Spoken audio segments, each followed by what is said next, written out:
నమస్కారం. మీ విజయ్ కుమార్ గంట. ఇప్పటి యువతరం చాలా దూరదృష్టితో ఆలోచిస్తుంది. ఈ మధ్య మనం చూసాం, ఢిల్లీలో జంజీ ఒక మహా ఉద్యమాన్నే నిర్వహించి విజయవంతమైంది. ఆ ఉద్యమాన్ని అణిచివేయడానికి ఎంత దుర్మార్గంగా వ్యవహరించారో కూడా గమనించాం. అయినప్పటికీ ఎక్కడ వాళ్ళు వెన్ను చూపుతున్న పరిస్థితి కనపడటం లేదు. జార్ఖండ్లో కూడా అదే పరిస్థితి ఏర్పడినప్పుడు అక్కడ కాంగ్రెస్ మద్దతుతో ఉన్నటువంటి ప్రభుత్వాన్ని కూడా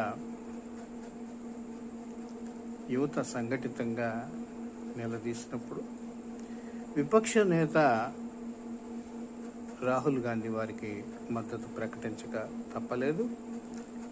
ఆందోళనని విరమించటానికి సరైనటువంటి చర్యలు తీసుకోవాలని ఆయన రంగంలో దిగిన పరిస్థితి. అటు ప్రధాని చెప్పినా వినట్లేదు, ఇటు విపక్షాలు చెప్పినా వినట్లేదు. అన్యాయం జరిగింది అని అనుకున్నప్పుడు యువత సంఘటితంగా ఉద్యమిస్తున్నారు. ఇది అందరికీ తెలిసిన విషయమే కదా అని చాలామంది ప్రశ్నించవచ్చు. ఇప్పుడు ఈ జంజీలో కూడా కులం విషం నాటడానికి చాలామంది ప్రయత్నం చేస్తున్నారు. ఇక్కడే ఒక విషయం, ఇప్పటి తరం మీకు గతంలో కూడా చెప్పారు, కులం అనే మాట ప్రస్తావన రావటానికి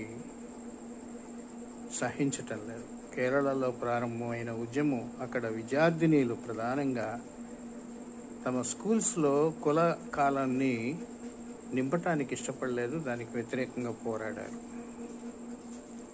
అలాగే చాలామంది అనుకుంటారు, ఇంకా మేము రిజర్వేషన్లు తీసేయమని జంజీ తరహాలో ఉద్యమం చేస్తామని చెప్పి. మీకు తెలియని విషయం ఏంటంటే, దళిత బలహీన వర్గాలకు చెందినటువంటి వ్యక్తులే పోటీ పరీక్షల్లో సాధారణ కేటగిరీలో ఉద్యోగాలు సంపాదిస్తున్న విషయం గమనించాలి.